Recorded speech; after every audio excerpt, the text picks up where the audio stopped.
In case you are still among the few Igbo people who are wondering where our ancestors migrated from, some people believe our ancestors did not migrate from anywhere.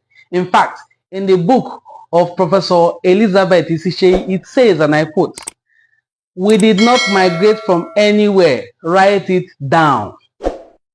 Professor Korieh has finally analyzed the history and origin of the Igbo people in this symposium currently holding in Enugu State called Nkata Umuibe. Take your time, call your family members together and watch this video to the very last minute. Current evidence points to the fact that human history began in Africa. 70% of those who ended up in the African diaspora from what is known as the Bight of Biafra were Igbo speaking.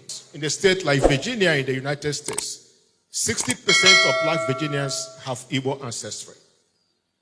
The same with Cuba. Historians have used the term Bantu migration. And by Bantu migration, we use Bantu, the word Bantu, as a linguistic to describe a linguistic group. And that means that Igbo language is related to several other African languages. So the Bantu family is a large language family that are related to each other. But within that context, there is what we may refer to as the Proto-Bantu language. And that includes Igbo. So if you look at the map that I have here, you can see the areas from which people began to expand and migrate to other parts of what is today sub-Saharan Africa. And that map shows you the area that is part of eastern Nigeria today, Cross River, and part of the Cameroon. This is the location of what is often referred to as the Proto-Bantu. What is important, of course, is to understand how the Igbo people were critical to these two levels of migration. Internal within Africa, external within the African diaspora. And when I talk about the Bantu migration, I want you to look at it from a linguistic point of view. How and why is the Igbo language related to Kikuyu, spoken in East Africa? How is the Igbo language related to Xhosa, spoken in Southern Africa, right? How is it related to so many other languages in what is sub-Saharan Africa? Linguistically, the Igbo speak a language that belongs to the larger family of languages known as Bantu or Niger-Congo. There's close to 100 million people across sub-Saharan Africa speak these languages or related languages, collectively known as Bantu languages. How did this happen? What does the Igbo have in common with Kikuyu, as I mentioned earlier, Xhosa, etc.? They share a common linguistic affinity. Scholars have explained this through the phenomenon known as Bantu migration or Bantu expansion. By 1000 BC, in a series of migrations, Bantu speakers had spread south of the savannah, across Angola, and to the great lake regions of East Africa. Over the next 1,500 years, they scattered throughout the Central and Southern Africa, interacting with indigenous people and absorbing those indigenous people as they moved along. Their migration throughout Africa is one of the largest migrations in human history. A migration that began 1000 BC and continued to the 4th century AD.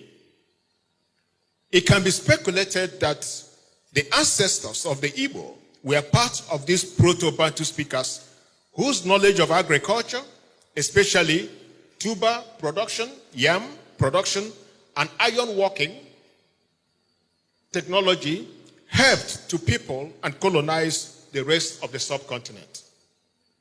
If I had mentioned, the Leja, right? Iron works, which I think is phenomenal. If you go to Leja in Nsukka, that people were already working iron smelting here, centuries back. Those skills were very central. And the knowledge of yam production in the way the Igbo people began to expand and leave this area as they seek new opportunities for agriculture and absorbing indigenous people they encounter. Some of you may come across, if you look at Central Africa, the people they call the pygmies, right? Have you heard the word pygmies?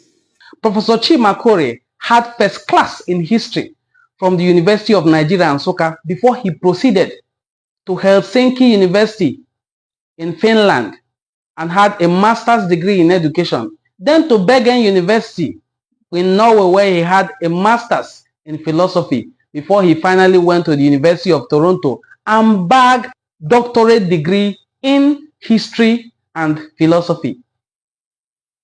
Watch this video to the very last minute. Let's join Professor J. Korieh as he discusses the history and origin of the Igbo people.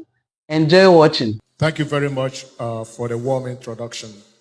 And thank you for inviting me to Enugu, to the Center for Memories. So it's exciting to be here. I have had a good time since yesterday. It was a great opportunity to also meet some students who, this afternoon, who in many ways got me to think about things I have forgotten for a long time. So thank you very much for all coming, spending your afternoon with us. Well,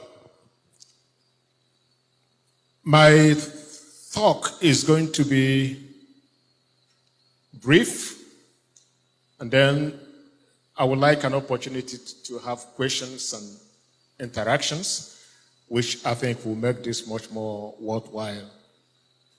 As a historian, my goal is to tell you or talk about a few things that relate to the Igbo past and how these events of the past can give us a window into understanding the Igbo today, but also how we can draw from the past to think about the future and to think about our humanity as Igbos.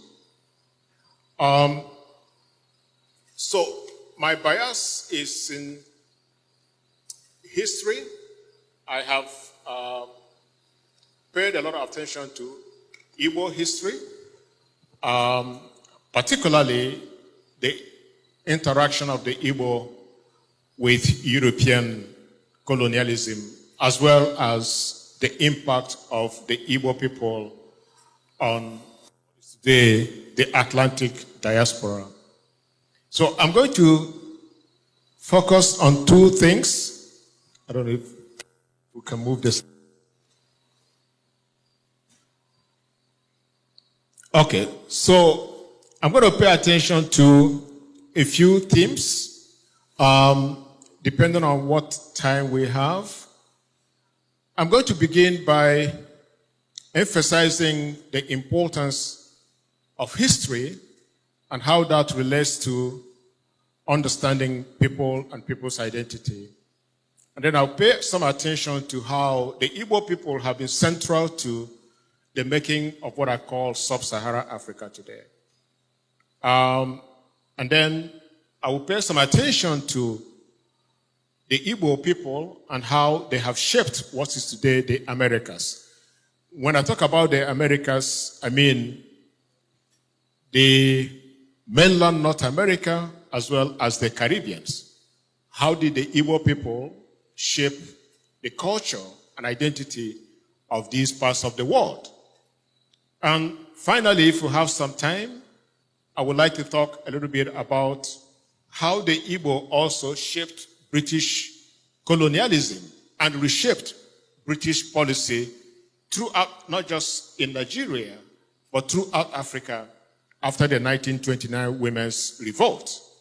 And finally, following the Biafran experience, what do we learn from the intellectual, technological, and ideologies that came out of the Biafra Revolution. I would like us to think about the impact of the Ahara Declaration, a very small pamphlet that was published towards the end of the war in 1967, and how that pamphlet as an ideology is critical to understanding the Igbo ideas and the manifesto, right, that shaped Biafra and Biafran identity, and how one may draw from that manifesto in terms of indigenous development ideas and ideologies. So, in the foreword to the book, Africa World History Project, The Preliminary Challenges, John Henrik Clarke wrote as follows, and I quote, "History is a clock that people use to tell their political time. It is also a compass that people use to find themselves on the map of the human geography. History tells a people where they had been, what they have been, and where they ought to be. It also tells a people where they are and what they are. Most importantly, history tells a people where they still must go and what they must be." John Henrik, in his book, African History Project, argued that history is a clock that people use to tell their political time of the day. It is also a compass that people use to find themselves on the map of human geography. History tells a people where they have been and what they have been. It is also it tells people where they are and where they ought to be. Most importantly, history tells a people where they still must go and what they must be. Like the history of many parts of the non-Western world, the history of the Igbo people has been an endeavor as marginalized as the continent's history. Yet, the Igbo past is truly a global tale in many respects. Understanding this past from a global perspective provides opportunity to rethink the past as it has been told through the traditionally Eurocentric narrative of the past. But most importantly, it helps us to reaffirm an Igbo identity, one that has been changing historically, but often contested too. My goal is to present, I think in a simple way, Igbo history and its major impact on different aspects of sub-Saharan Africa and global history. I would rely on direct and indirect evidence to accomplish this task. Perhaps the first place to begin is to think about the role and impact of the Igbo on the sub-Saharan African area or region of the world. By sub-Saharan Africa, I mean the whole part of Africa below the Sahara Desert. And I'll begin by a phenomenon that is known as the Bantu Migration. I don't know if we can get the map,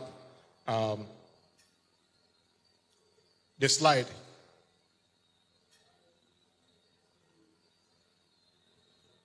So perhaps the starting point is to think about early migration in Africa, something that began some 5,000 years ago. How did the Igbo people shape the history of East Africa, Central Africa, Southern Africa? That's what I mean. Historians have used the term Bantu migration. And by Bantu migration, we use Bantu, the word Bantu, as a linguistic to describe a linguistic group. And that means that Igbo language is related to several other African languages. So the Bantu family is a large language family that are related to each other. But within that context, there is what we may refer to as the Proto-Bantu language, and that includes Igbo. So if you look at the map that I have here, you can see the areas from which people began to expand and migrate to other parts of what is today sub-Saharan Africa. And that map shows you the area that is part of eastern Nigeria today, Cross River, and part of the Cameroon. This is the location of what is often referred to as the Proto-Bantu people. So perhaps the starting point is the migration and peopling of African continent. Current evidence points to the fact that human history began in Africa. Migration both in and out of Africa weaves through this earliest human history. The peopling of the planet, the expansion of Bantu-speaking peoples, migration that began some 5,000 years ago, and perhaps, if you look at the map also, an extension of that migration to what I call the African diaspora in the New World. So, what is important, of course, is to understand how the Igbo people were critical to these two levels of migration.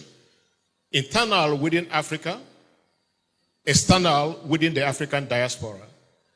And I mean by the word here, diaspora, if you look at what is today the United States, Trinidad and Tobago, Haiti, Cuba, Jamaica, there's a large proportion of black people in those parts of the world.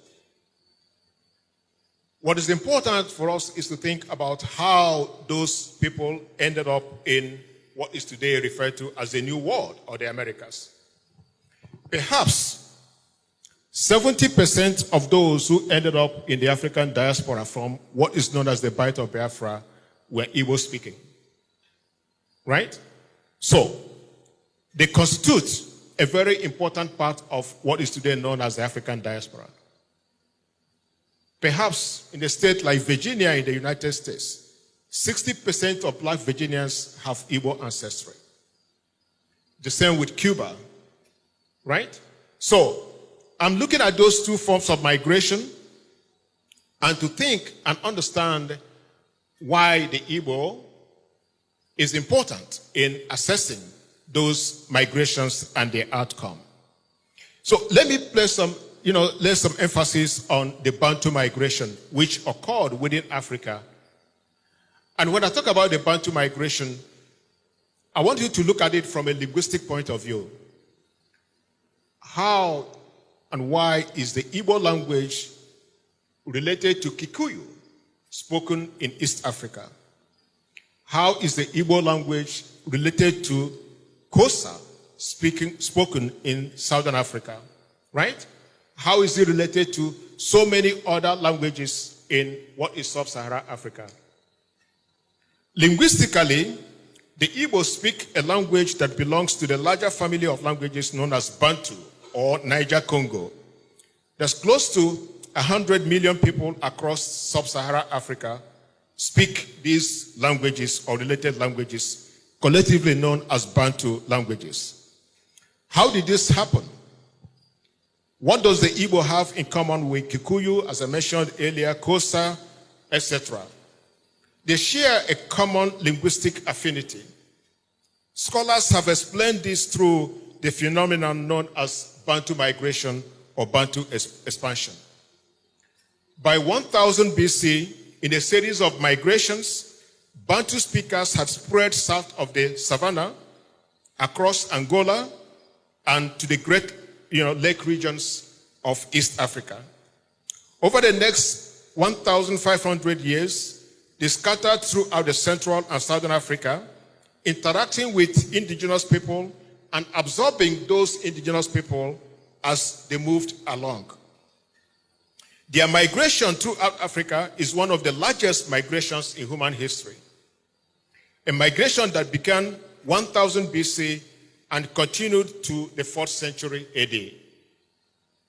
It can be speculated that The ancestors of the Igbo were part of these proto-Bantu speakers whose knowledge of agriculture, especially tuber production, yam production, and iron working technology helped to people and colonize the rest of the subcontinent.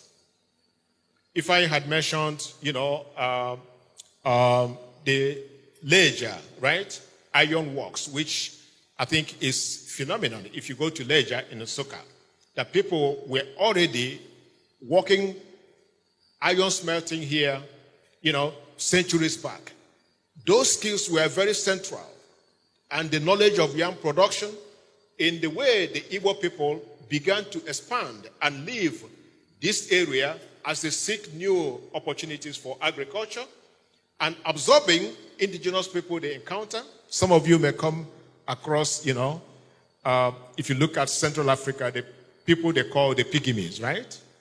Have you heard the word Pygmies of the Congo, right?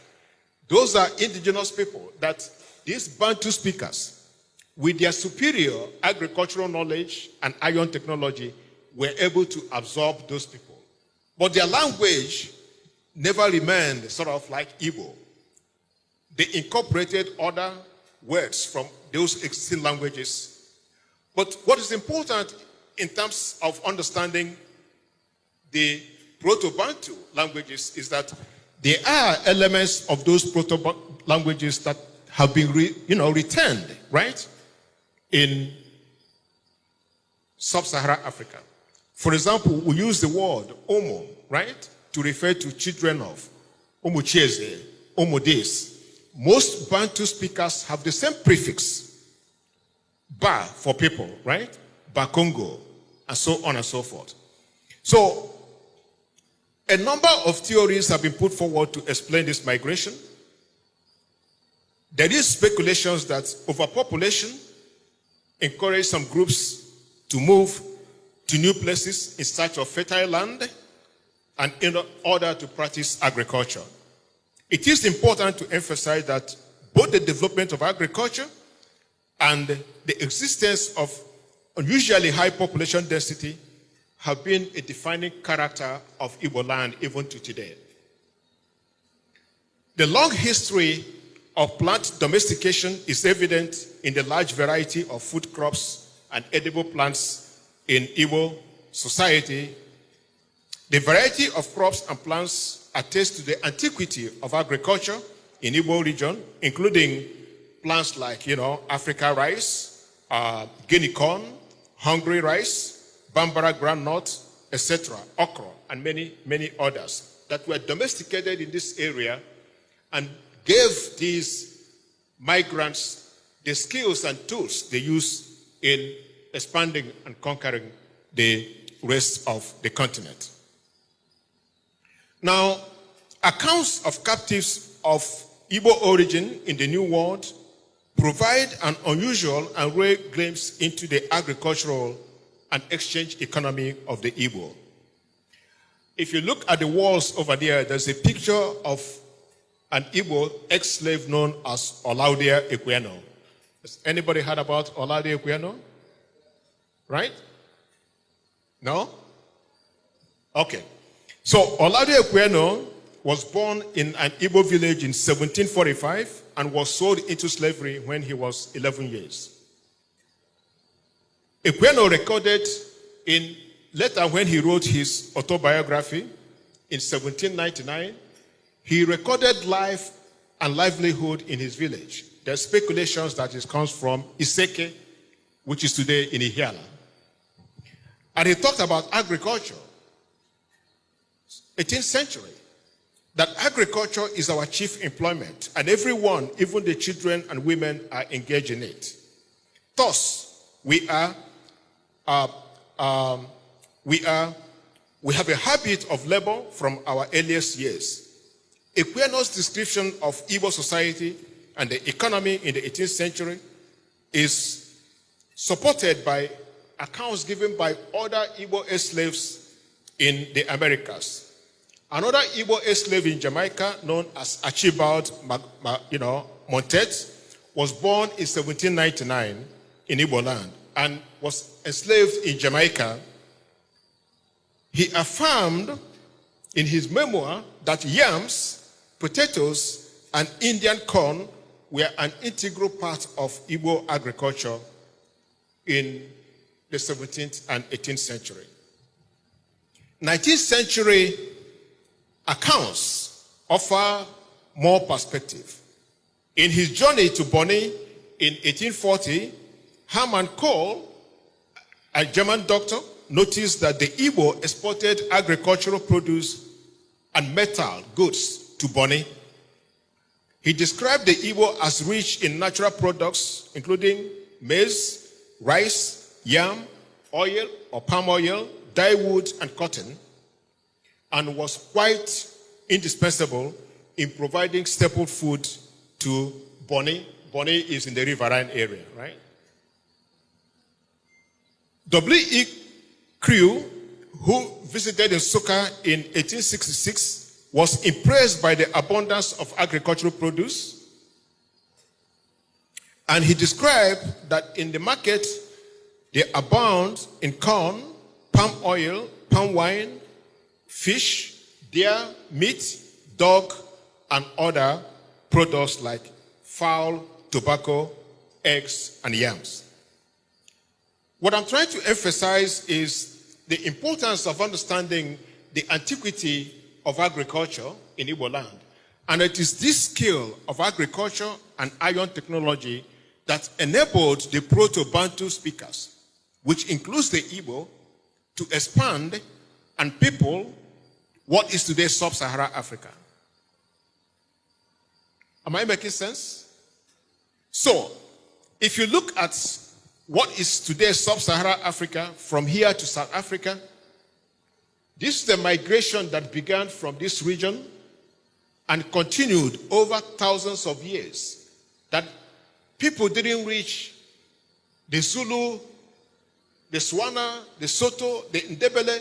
They didn't reach what is today South Africa until about the 9th century. Not too long ago.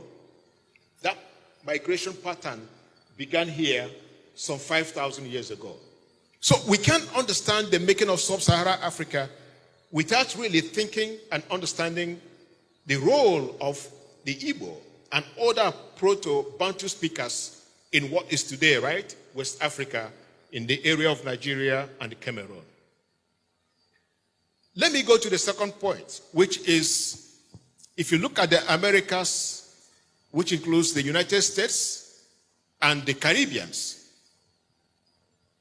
there's a long history which began when the Europeans emerged in West Africa in the 15th century, seeking gold, trying to buy gold, which was abundant in West Africa and which formed an integral part of the trade between West Africa, North Africa, and the Mediterranean world up to the 15th century. By the 15th century, the Portuguese became interested in having a direct access to the gold of West Africa rather than buying from the Arab middlemen, right, who brought the gold from across the Sahara.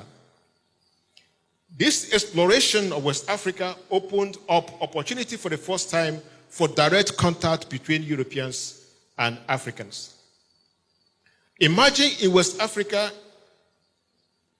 to demand or to seek gold created the first opportunity for Europeans to begin also to trade and enslave, Africans. So the Atlantic slave trade began from the 15th, 16th century due to this contact between Africans and Europeans. Why is this of interest to us? If you look at the areas involved in the Atlantic slave trade, it is from the area of Senegal today to the coast of Angola, South and Southwest Africa. By the 17th century to the 18th century, most of those being enslaved into the New World was coming from what is today the Bight of Biafra, right? Bono, Calabar, right? and others. But most of the enslaved people were coming from the hinterland, from Igboland, facilitated by the Aro, right, using the Ibinukwabi. What is my interest here is perhaps to think about how the New World changed, because out of the number of enslaved people that came to the New World, there's estimate that perhaps 11% of those came from the Bight of Biafra and were Igbo. So in many important ways, this large number of Igbo people from the Bight of Biafra became very significant in terms of shaping New World culture. You can look at the map here to the table, to think about different areas where people from the Bight of Biafra, or mostly Igbo people, ended, and the percentage of those in the New World. So, as the evidence suggests, the large number of enslaved Africans from the Bight of Biafra were Igbo. David Eltis and Richardson estimate that about 1 in 7 Africans shipped to the New World during the era of the slave trade came from the Bight of Biafra, was Igbo speaking. This corresponds to about 11.9% of the total number, for which we have data today. Douglas Chambers suggests that about 11.6 million people were estimated to have been shipped to the New World between 1470 and 1860, and 1.7 million of those were transported from the Bight of Biafra. If his estimate is correct, it means that 80% of those shipped from Calabar, Bonny to the New World were Igbo speaking. From a transatlantic perspective, and when compared with other, like the Yoruba, the Ewe, and many others, we do not have a lot of history of these Igbo people in the New World. In fact, we do not get a sense that the Igbo, to a very large extent, contributed greatly to the making of New World culture. What is important to emphasize, of course, is why is this the case? If you go to Bahia in Brazil, there's still people who practice traditional Yoruba religion. So when you look at the Atlantic world, you think, oh, it's a Yoruba that's sort of made up, right, the Atlantic world. Even though there were more Igbo people that were enslaved than many other groups.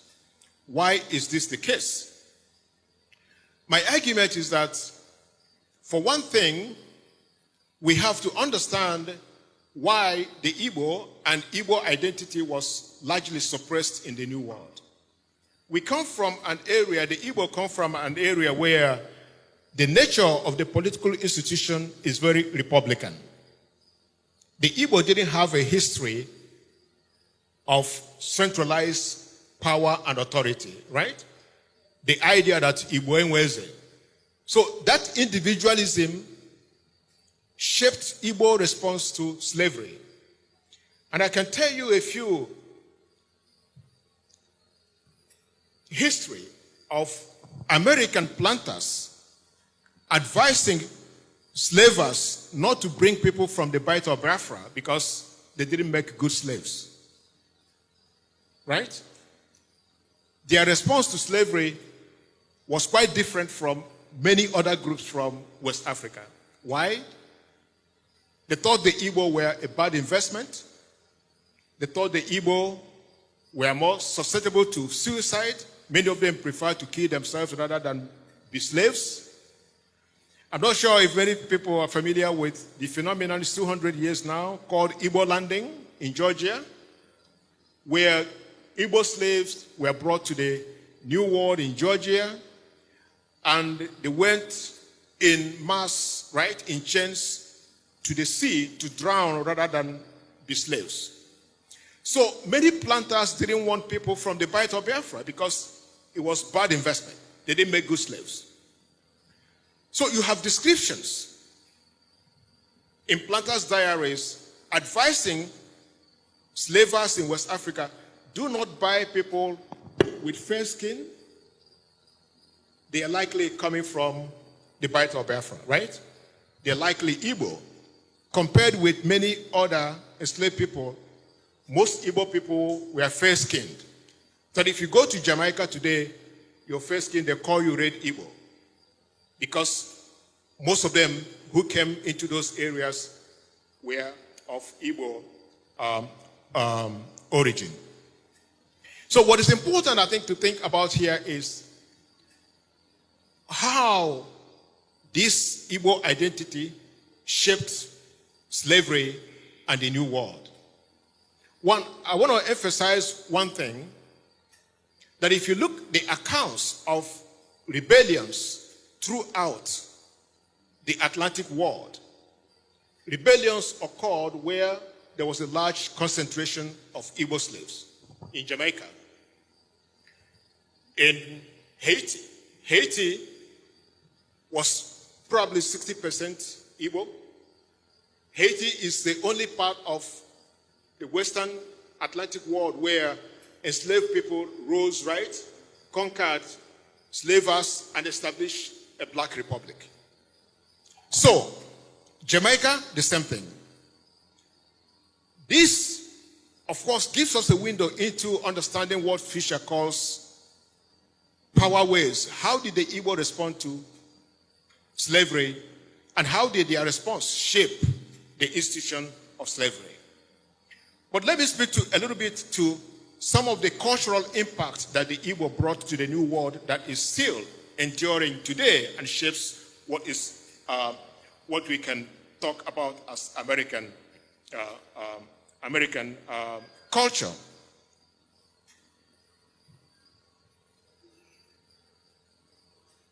We talked about the Igbo people as a young people at heart. If you have read Things Fall Apart, right? It makes this very evident.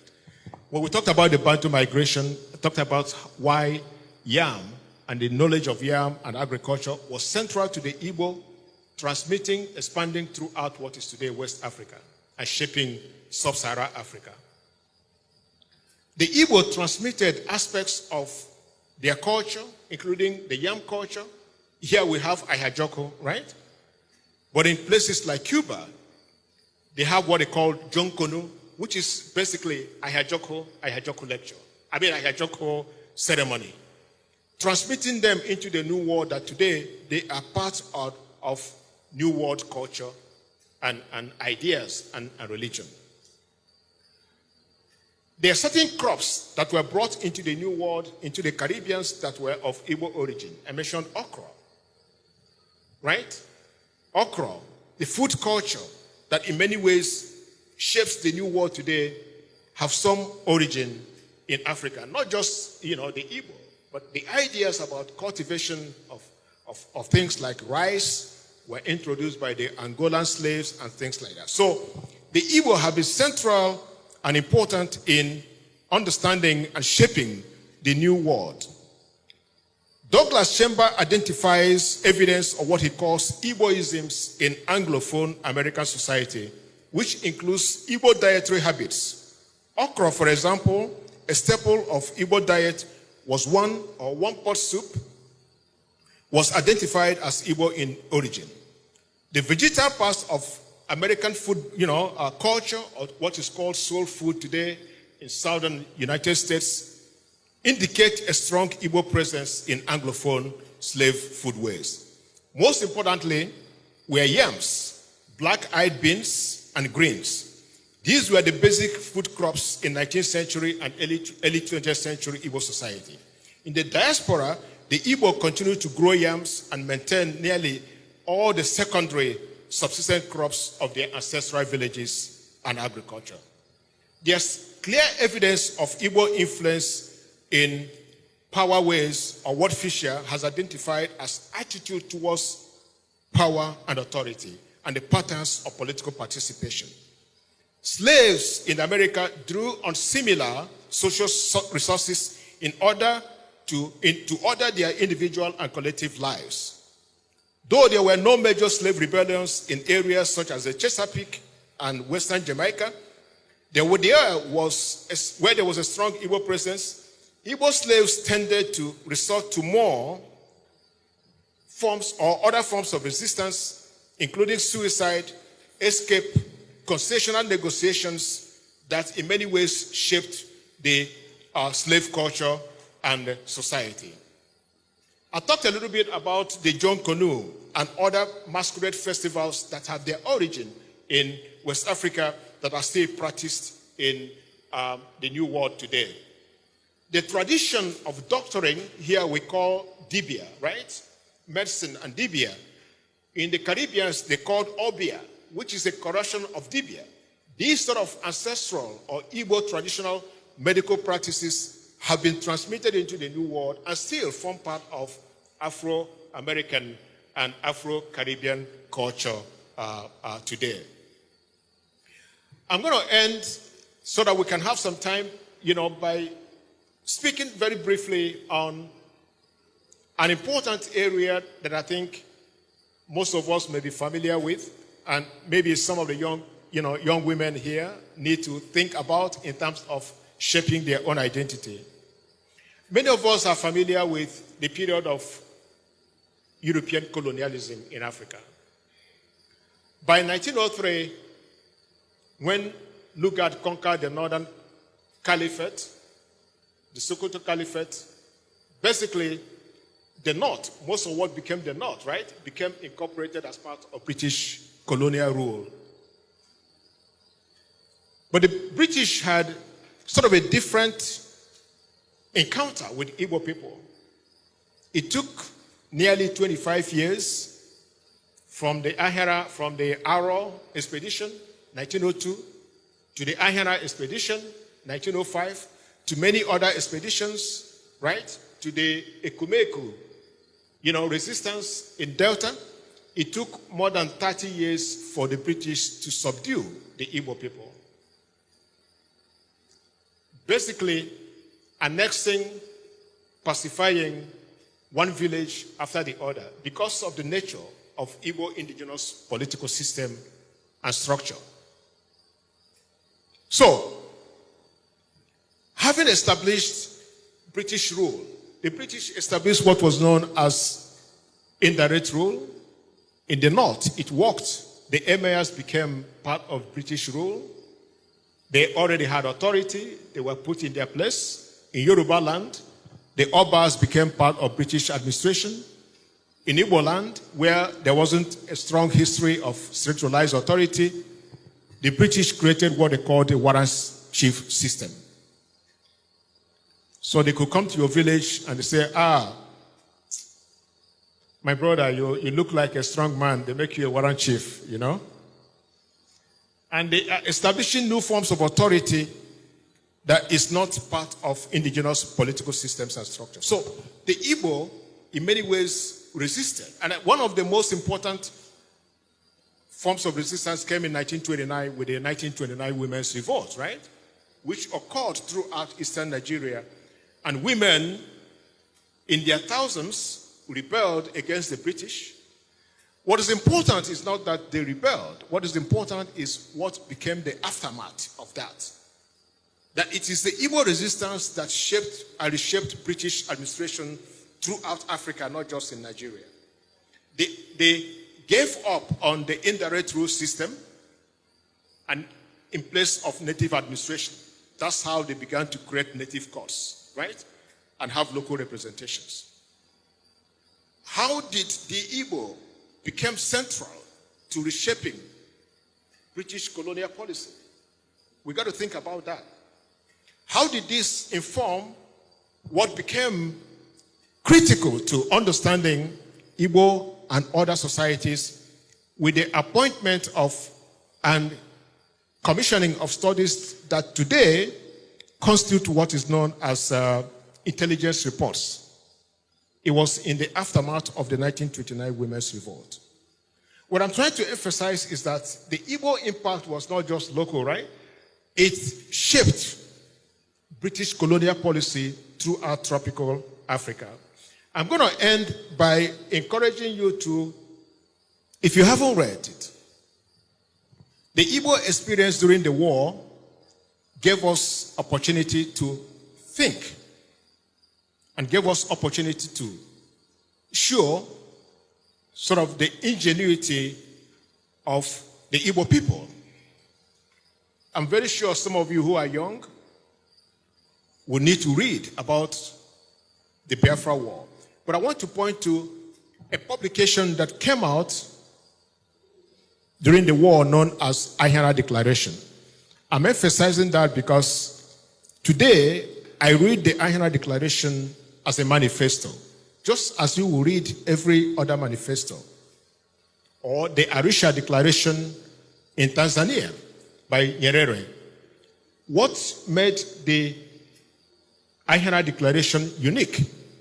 It's not just about the political philosophy and ideas, but in it is sort of an indigenous development ideology that moves away from Western development ideas and ideals to one that encourages indigenous development relying on our knowledge and indigenous ideas. So, what is important, I assign this to my students in the United States. Read Ahara Declaration, read Arusha Declaration in Tanzania, and analyze how the indigenous ideas about development differ from Western development ideas, and to what extent this would have made a difference, right? If, for example, Biafra had succeeded as a country and as a state. Because by 1960s, Eastern region was the fastest growing developing economy in the whole of the developing world, including Asia. How did that happen? The Opera Revolution and things like that. How did that happen? Even though the war kind of ended that, development and ideas. What is important is then is what can we draw from these past ideas and Igbo contributions to the new world in terms of building a viable, right, society and culture in Igboland? What lessons can we draw from these in understanding ourselves and our identity, and understanding what we have given to the world and the pride we can take in attempting to rebuild our own society looking on the past? So I'm going to leave it there, and I'm going to ask you to ask any questions if you have. Thank you very much.